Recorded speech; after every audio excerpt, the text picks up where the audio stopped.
ES Audio.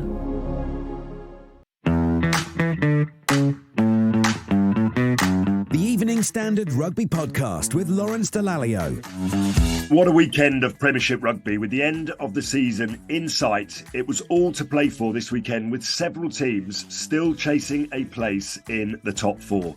We'll chat through the winners and the losers and who's still in the fight. And we'll also look ahead to the big battles coming up next weekend. Here, helping me as ever to steer the podcast ship is Sarra Elgan. Sarra, how are you? I'm good, thanks, Lawrence. Nice to see you. Yeah, it was a really exciting weekend, wasn't it? Lots to chat about. But before we get onto the rugby, there's a familiar face to welcome back to the podcast from the Evening Standard. It's Steve Cording. Hi, Steve.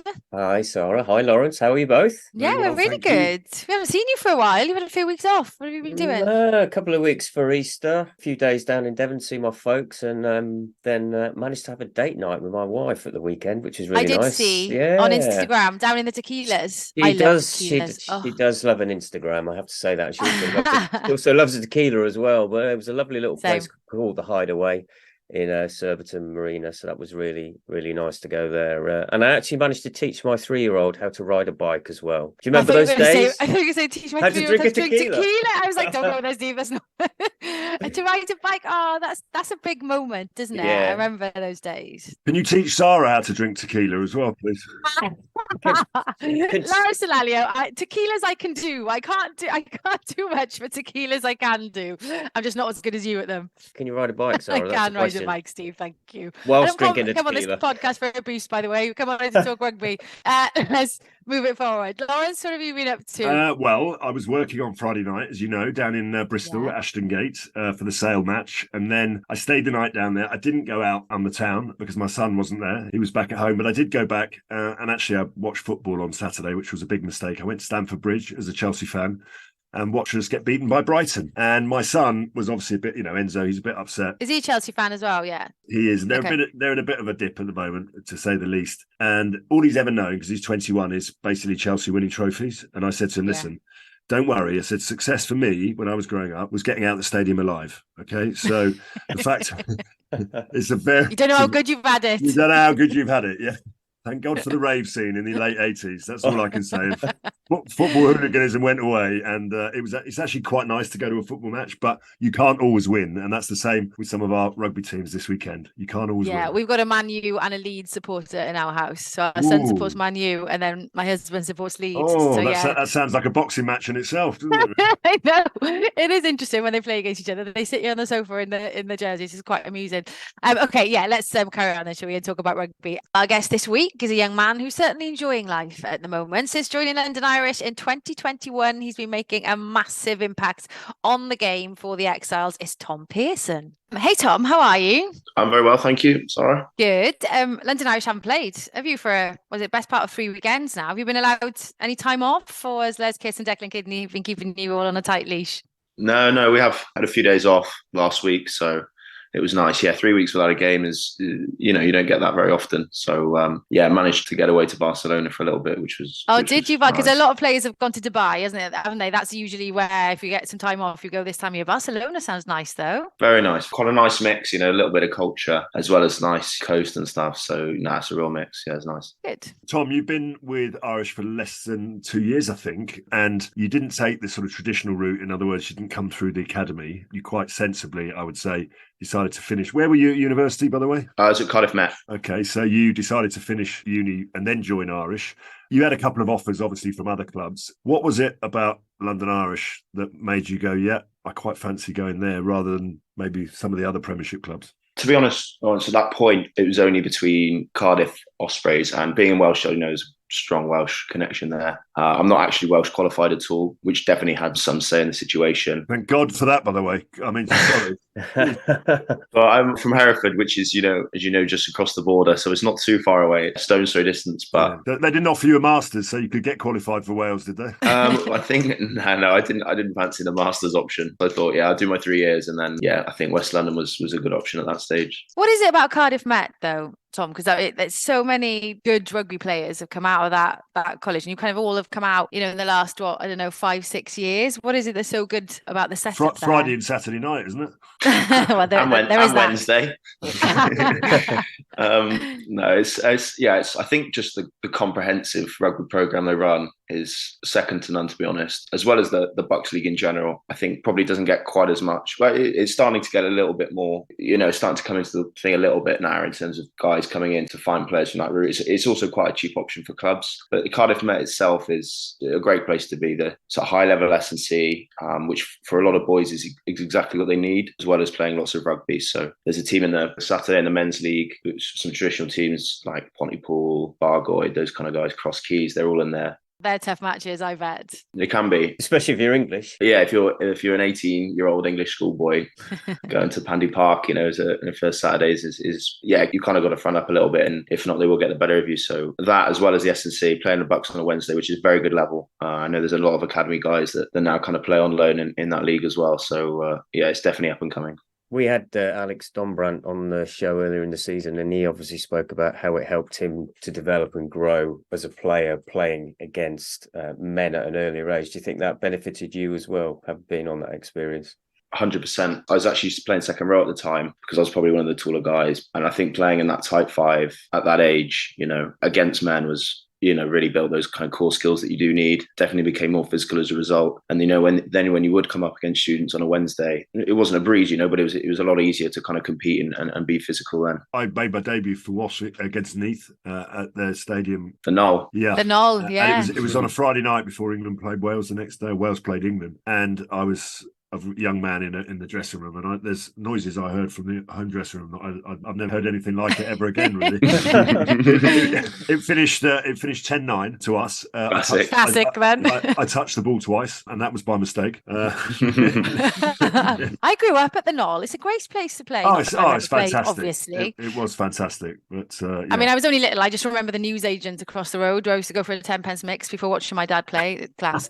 So Tom, obviously you're still young. You're still a young man. The future's bright for you. I'm just wondering what kind of your ambitions are as a player in 15 years' time. When you look back at your career, what would you have liked to have achieved? I think it's hard. I don't look at the bigger picture too much. I think a season at the moment is perfect. Obviously, to be on the England radar and potentially get capped, that would be amazing. Not something that I want to, you want to force your way in, but when the time's right, that's the main thing. So, I think to do that as soon as possible would be ideal. And, to enjoy playing as well, I think that's just as important. And to make good memories, because, as we all know, careers don't last forever. So that's just as important. Yeah, and I think, as you know, Tom, if you sacrifice a lot, which you do, and the people around you sacrifice a lot to allow you to play rugby, it's got to be worthwhile, isn't it? It's got to, you've got to win more than you lose. Otherwise, go and do something else. That's the reality. But you've obviously been in and around a few England squads. You haven't been capped yet, but I think it's not a question of if, it's only a question of when. Did I read somewhere that you don't take your England kit home, or is that just a load of cobblers? No, it's true. So obviously, as you know, we get, large suitcases full of kit before each kind of campaign or camp or that kind of thing. But I don't know. It's just something I feel quite superstitious. Maybe I take it home when I deserve it. That kind of thing. A little bit. I think just keeping it at Penny Hill Park for the time being, and I love that. And just I do as well. Yeah. I mean, by the way, I took mine home because we didn't get paid anything else. So I just thought that's all you turned up for was the kit. To be fair, the suitcase is very nice. It would have been useful actually to stay in Barcelona, but you're not like any of the guys that I went to university with, because all of them would just steal kit from everywhere else. Every other club we went to, everybody seemed to want to come back with kit from their club. But I don't know whether that was just my university or not. No, a bit of stash, yeah, definitely. Yeah. Listen, Tom, let's bring you forward to the here and now. The Premiership season is pretty exciting. There's a huge fight going on for the top 4. Northampton obviously won at the weekend. The last game that we covered, you and London Irish were outstanding, actually, but it was 3 weeks ago. It's a bit strange, isn't it? And it's a bit of a weird one to be going into the run-in and suddenly to have a bye week and have to sit there and watch everyone else. I don't think it's very fair, if I'm honest. Everyone gets a bye week, but what we really want is a league that everyone's playing right the way through to the end of the season. You guys must be desperate to get back out on the pitch. You beat Saracens already, so they're going to be coming after you. You've got to go to the Stonex, which is not an easy place to go. How are you guys feeling about that? You're taking on basically two of the best teams in the league in the last 2 weeks. I guess that's why you played, isn't it, really? Yeah, 100%. I think obviously the opposition coming into these last rounds are strong, but at the same time, we can only concentrate on ourselves. And, I think the last 3 or 4 times we've played Saracens, definitely since I've been in the club, I haven't lost to them. That's a great stat. That is a great stat to have. I think home and away, we had a big comeback last season away. We had a red card early on and came from a crazy point deficit. Remember Rory Jennings kicking the goal. I think it was to draw. And then, just before Christmas, again, what a win that was. So, we got to concentrate on ourselves a little bit. A week off in the season isn't the end of the world, and sometimes will help a squad and boost morale. But 3 weeks, if I'm honest, is way too long, especially as the momentum we had, finishing off at St. Paddy's Day. You want to carry that on as much as you can. So the training's been pretty intense. We've had a kind of a little mini pre-season block. We did a little bit of testing, and then quite a lot of fitness top-ups, bit of a game simulation on Saturday, just to make sure we're flying into this week now, coming into Saracens, and it's been good. I think always when a team's winning, the selection's a lot harder, and everyone's kind of gunning for your position, and that's definitely been shown in training over these last 3 weeks. Everyone's pushing for a spot. There's been a lot of rotation this year, and everyone's up for it. We've obviously got a very, very close-knit group of players down there at Brentford now. I mean, what makes it so special at the moment for you to be playing there? I think the age of the squad, with the cap coming down, there's probably a little bit less experience in there. And it means guys have had to step up a lot more, especially younger guys, even some of those in the academy. We've seen guys getting their debut this year and really stepping up and making a difference when they play. It's so tight-knit, and it's really helped us kind of in these last few moments since Christmas, realising those big moments in games, really coming together and finding that last couple of % to get over the line. Tom, I must ask you, obviously there's 1 or 2 players leaving. Ollie Hassel-Collins is going off to Leicester, but I think there must be a genuine feeling now that you don't have to leave London Irish to go and further your rugby career. When we won the World Cup, we came from 9 different Premiership clubs, and you don't need to necessarily be playing a Leicester or a Saracens or whatever the club might be. You feel you can achieve, certainly at the moment, you feel that you can achieve everything you want to in a London Irish jersey. 100%. I think that's shown as well by, I don't know how many years it's been since we've had an England cap. Might have been, I think it was like 2013, 2014, and now we've had 3 in the last year. You know what I mean? So, that's massive. Another reason why players might have left in the past is potentially go and play, Heineken Cup or Champions Cup rugby. We've qualified for that this year, and it looks like we'll qualify again this year. So, to play on those calibers of teams again next year, is even more of a reason to stay around and push on. I have to ask, how's your body? 219 tackles this season. I mean, that's phenomenal. I mean, you're obviously leading the tackle count at the moment in the Premiership. Are those things important to you? Is it great to see your name at the top of that list? It's nice to know, but I don't really keep count and keep a massive eye on it. I think a lot of it is more important for me is the effectiveness of those tackles rather than just a pure number. Love that. Yeah, that's a good answer. Tom, so Steve's already mentioned your 219 tackles, and you're going to get tackled by Lawrence Dallaglio now. Lucky you. Rather tackle him than be tackled by Tom, because I've seen the effectiveness of some of those hits. Tackled. Your full name, please, Tom. Tom Edward Andrew Pearson. Lovely. Favourite takeaway? Quite traditional, fish and chips, I'd say. Maybe by the coast. Nice. Last movie that you watched? What was the last film you went to see? Watched Creed 3 quite recently. It's quite good. Any good? Not bad.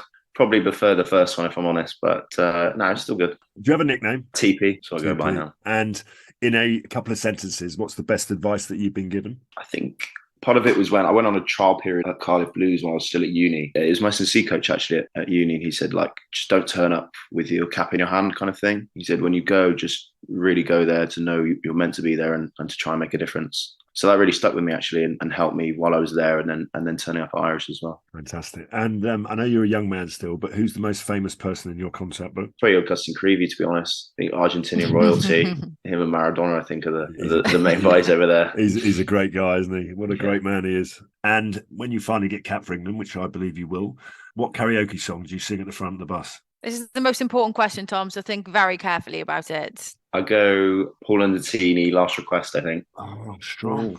Love that song. Yeah, very That's good the song. best one we've had. I think it is. Quite a good vocal range needed, but yeah, I give it my best. Okay, now the rugby questions. Who is the best rugby player of all time, or who was the person that you watched growing up and thought, I want to play rugby? I was always impressed by, and I think he was probably a little bit of an unsung hero in the team, but I always liked Jerome Kano. I thought very physical as well as very skillful at the same time. So he's someone I definitely watch quite closely. And so far, far in your short career of professional rugby, what's been, or even in university rugby, what's been your best rugby moment so far, the most memorable rugby moment? I'd say my Prem debut, so beating Exeter at Stanley Park. Whoa, is that your Prem debut? Seriously? Yeah, it was. I hadn't played for Irish at all at that point. We had an A-League game on the Monday, which went quite well. So they just put the team up I think it was literally the Tuesday we came in, the day after the game, and I was starting on the Saturday again against Exeter. So we ended up turning them over and kick-started the season, really. So it was a great day. Well, listen, Tom, I really appreciate you joining us. I'm sure you'll have many, many more memories yet to be made. We wish you all the very best for the last couple of weeks of the season and hopefully a few more. Thanks for joining us on the podcast, and enjoy your summer off when you finally get one. Cheers, guys. Thanks for having me. Cheers, Tom. Thanks, Tom.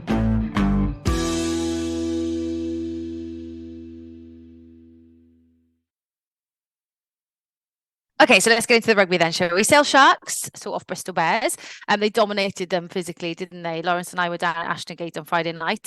Sale coming away with a win, 36 points, Bristol 20, and with that, Sale confirming their place in the playoffs. Also on Friday night, we saw a West Country derby between Gloucester and Bath. Despite the Cherry and Whites having a 17-point lead at one stage, it was a resurgent Bath who claimed the win, 33 points to 24. They'd be happy with that. Saturday's game saw wins for both home sides as Harlequins beat Newcastle 48 points to 20 at the Stoop, while Sepper Franklin's Gardens Northampton bagged maximum points over Saracens with a final score of 38-29, enough for them to move into the coveted fourth spot in the table for now, at least. Then the final match of the weekend was an emphatic win for Leicester over Exeter Chiefs, 62-19. That finished off to the Tigers. So, Lawrence, that was the most points that Exeter have conceded in the Premiership game ever. I mean, there were yellow cards, obviously, for them, 2 for Ollie Woodburn, which meant it went to a red for him just 2 minutes into the second half. Any reservations about that second yellow for you? Yes, there were. I know that you're in contact with Nigel Owens quite regularly. He's been on Twitter, and we do value Nigel's opinion. He thinks that there needs to be a change in the laws, because when a player is sliding in and he slides in early, there's nothing you can do to stop him, really. I mean, so I think Ollie Woodburn was well within his rights. I don't think he could do anything else. And I thought it was a harsh yellow card, if I'm honest with you. But I mean, the reality is that Exeter have given away too many cards. I think that's like 8 or 9 in the last 8 or 9 games. For some reason, they're giving away a lot of penalties. They're the highest in the league in terms of penalties. I think it's 13.9 per game, which is huge. Their set piece, which was a real strength over the years, scrum and line out, has kind of fallen apart, really. They're right down the bottom in terms of their scrum and their line out. And if I'm honest, I don't think they've been the same side since Nick White left, the scrum half. I think he gave them something a little bit different. I don't think the fly halves have played anywhere near that well since he was there. I don't think they'll make the playoffs. I think they're giving themselves too much to do. Rob Baxter was almost admitting it as much in his chat with you before the game when he said, you've got to come to the home of the champions and win in order to make the top 4. It really shows that you haven't had a good season. So, yeah, I think it's a reboot for them. There's a lot to be positive about. They can throw all their eggs into that European basket, and they'll obviously give it a crack, but they need 2 bonus point wins now from their last 2 games. And Steve Northampton's win saw them leapfrog London Irish into 4th place for that victory over 14-man Saracens, 13 men at one stage. What did you make of that as a contest? Well, I think Northampton's record at home is fantastic. They've won 8 games. Having Courtney Laws back for the first time in 2 months, I think made a huge difference, particularly for their set piece. They were a lot stronger. Didn't lose a line out, didn't lose a scrum, but when he went off at 50 minutes, that's still where Northampton, I think, showed their weakness. They conceded another 19 points after that. They've now conceded, unbelievably, 606 points this season, and defence is clearly not their strength. That's 110 points more than Newcastle, which is, in their bottom of the league. So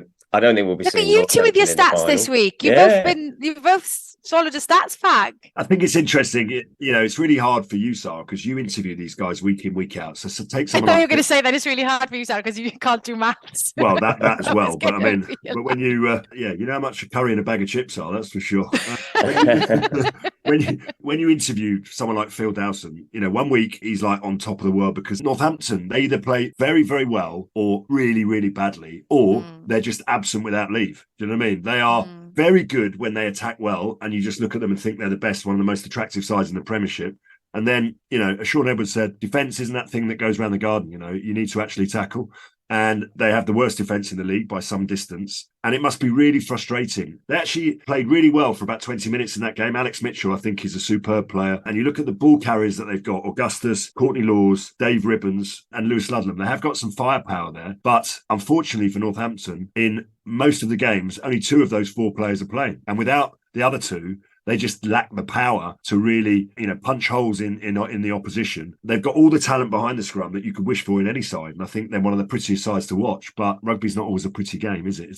When they play well, they're very good. But unfortunately, it's only for about 20 minutes in every game. Ironically, they might still make the playoffs. Yeah, I mean, they've only got 1 game left. Well, it's away to Newcastle. They've got to get 5 points, haven't they? And you could see them doing it. They've only won twice away from home all season, so you just look at it and go, "Well, that's this is a stat off. I love it. That's off. Come on, get some more in there."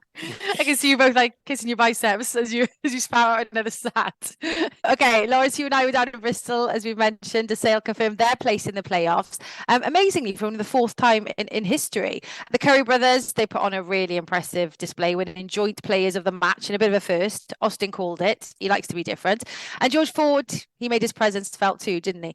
And after a little bit of a slump in the league, Lawrence, I guess you could say, they seem to be finding their form at just the right time, Sale. Yeah, they are. I mean, they've won a lot of matches now on the bounce, and I was quite surprised that they haven't already qualified for the playoffs, because it feels like they've been at the top of the table for an eternity, really. They started the season with 5 wins out of 5 in the Prem. I mean, Alex Sanderson is building a really, really strong squad. Their form away from home has been pretty poor, actually, but they managed to get the win, and we love a curry night, don't we? If I could say that. And it was a top performance for a real double act and real class. And Ben Curry was first selected for England, and then he had to pull out because of injury. Tom Curry then became England's best player and world class in 2019. Since then, he's had his injury problems. He missed the whole of the Six Nations with a hamstring injury. Ben got picked for England in the Six Nations, was a bit up and down, was in the squad then out. And I think for the first time, to have those 2 players playing in tandem together, I mean, it was brilliant to watch. They made 30 tackles between them in the first half alone. Ben Curry scored a try from a pass from his brother Tom. They had 6 or 7 turnovers between them. They were just absolutely everywhere. And they are a proper handful. And hopefully they stay fit and they continue to push. And as you say, George Ford, who's been out for nearly the whole season, there's a reason why they brought him back into the team. 21 points he scored, test quality performance. To get one of the very best players in the country fit, a guy who's won the Premiership multiple times, knows how to take teams to a final and win, I think it's a really, really good omen for them. I think, yes, Saracens are very strong. Yes, Leicester look, rugged and determined and in good mood. And London Irish, the outsiders, along with Northampton. But I tell you what, you do worse than stick a few pennies on Sale, because with George Ford and the Currys playing like that, I think they're in good shape. Big shout out to their dad from me, Dave, who I went to university with. Both Yes, Borough Road College boys. I could tell you a few stories about Dave, but I won't do it now. Was Dave a good player? He was a very good player. Was he? Yeah, first 15. Yeah, very good player back in the day. No, I'll tell you what, all his family were at the World Cup in Japan, and afterwards, obviously, they were disappointed that they lost, as we all were, and they came back to the hotel. And his sister came run over. I never met her before. She gave me a pint of beer, and she made me do a boat race with her. Oh, she was in then. If she does that to Lawrence Dallaglio, well, I tell you what, I think she might have beaten me as well, but I wouldn't want to quite comfortably actually, which was a bit of a worry. I love that. Honestly. Steve, we'll have to save Steve's stories then, maybe to the final if Sale get to the final. Okay, well, time now then to name our player of the week. Player of the week with QBE Business Insurance. Be prepared. I'm going to get in early, okay? Because I'm always last. So I'm going to go with the obvious one, Chris Ashton, not just for his hat-trick on Sunday, his 6th Premiership hat-trick, by the way, but just for his massive achievement of being the only player in history to score over a century of Premiership tries. That's pretty impressive. He said he just ran most of them in. He was being modest post-match, I think, but he's just been box office, isn't he, for most of his 18-year career. So I am going to go Chris Ashton. Right, I am going to go with a young man from Bath who plays in the back row, Miles Reid. Sam Underhill gets all the credit and gets all the headlines. because he's an England player. But actually, I thought Miles Reed has been outstanding. He scored 2 tries at the weekend. He's a wonderful young man. I think he's got a very, very bright future. So he's my player of the week. And Steve? I'm going to go back to Friday, but I'm not going to go for a Curry brother. I'm actually going to go for George Ford. Lowell's already mentioned, but I thought his performance again, he's been pivotal in the last couple of weeks. 21 points, but also he made 10 tackles. More stats for you, Sarra. I just think You've been busy this week. I am. For a fly half to make that many tackles, I think he's going to actually lead Sale back to the Premiership final. So we'll be back there 12 months on, obviously, from limping out for Leicester last time round. That'd be a story, wouldn't it? That would be a story. Okay, should we look ahead then to what's to come this weekend? Northampton, they'll be hoping for another win as they head north to take on Newcastle to try and keep themselves in that top 4. Exeter then will see Bristol Bears pay a visit to Sandy Park. Both sides have been stinging from their latest defeats. It's the big summer kickoff as Harlequins take their game against Bath over to Twickenham Stadium. We're really looking forward to that one. Gloucester will be welcoming Sale Sharks to Kingsholm, and Sarries will be facing London Irish at the Stonex. That's another biggie, isn't it? So, Lawrence, have Irish got enough to take the win and get those much needed points? What do you think? Well, it's quite hard to say really until you know what side that Saracens put out. That's true. The injuries are starting to mount up, and they've got to rest a few players as well because of the international sort of agreement. So it will be interesting. I've got to say that to back against Saracens on their own patch is ballsy, is punchy, isn't it? Really, they've lost. Go on, do it then. They've lost to London. Well, they lost to London Irish already this season. Yeah. And so to do the double, but you just never know. It feels like Irish are their bogey side, though. It does feel absolutely. Bit. And the fact that Tom Pearson's, said, "Well, what's the big deal? I've never lost to Saracens." Well, he didn't say what's the big deal. He just said he did. Don't put words in his mouth. He said he's never lost to them. But the reality is that I like that. I like that attitude. There's nothing wrong in saying that. He's only stating a fact of truth. So maybe 3 weeks will freshen them up, or maybe there's a little bit of rust in there. I don't know. But the reality is it doesn't really matter as much as people think. I think it's going to come down to that home game against Exeter for London Irish. Look, no one wants to play London Irish at the moment. They're a really dangerous team. Okay, I'm going to say I think Saracens will win. I'm fascinated to see how our guest Tom Pearson plays against Ben Earl, who's probably the form player in the back row. Never seen him have a bad game. No. So I'm going to go with Saracens, but only just. But Irish will pick up either a try bonus or a losing bonus. Okay. Steve, it should be an entertaining afternoon at Twickenham on Saturday. I love it when Quins take these matches over the road. They know how to put it on an event. Fair play to them. How do you see that one going? The game I'm talking about, by the way, not the pre-match entertainment. I actually think Bath really are now starting to show what they're going to be made of, particularly next season. Back-to-back wins. I think they're going to make it 3 wins in a row. I actually think if the game was at the Stoop, Quins probably would have more chance. But with it being at Twickenham, big occasion, I'm going to back Bath to win that one. Okay, Exeter and Bristol, currently 7th and 8th in the table. Lol.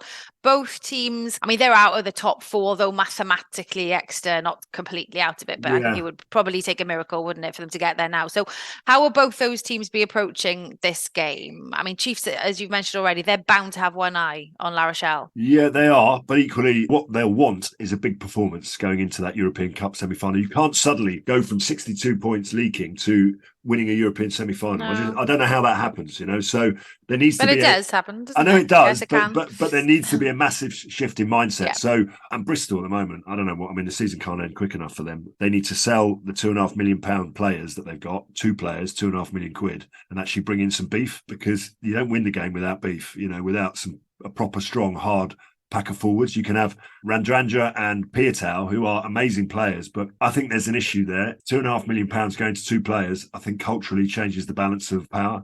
And that's not me having a pop. I just think, they're well within their rights to spend their money as they want to, but I think they need a set piece and some forwards who can tough it up. They need a massive performance, really, if they're going to beat Exeter, because they'll be angry. And I see Exeter Chiefs winning that game. I've got to be careful because I've got Pat Lamb as my guest in rugby tonight. So. Yeah, but and as well, though, you just never know with Bristol. You were saying about Northampton. It's the same with Bristol. When they're good, they are so good. Yeah. But then when they're bad, when they're not, things aren't going the way, we see Friday. Anyway. Is this the last home game at Sandy Park for a lot of these players? Yeah. Yes, it will be. So I tell you what, if you are going to, you're not going to make the top 4, maybe, you may not make the European final, but you can show the fans what it's meant to you to play for Exeter. So, I think they've got to use that as a way of galvanising their team. Okay, and very, very briefly then, guys, predictions. Northampton, Newcastle. Steve, who's winning that one? Northampton have to win, don't they? Or the season could be over. So I think you've got to go for the Saints. Yeah. Bonus point win as well, I think. Yeah, season over. And wow, we end of April. I know. And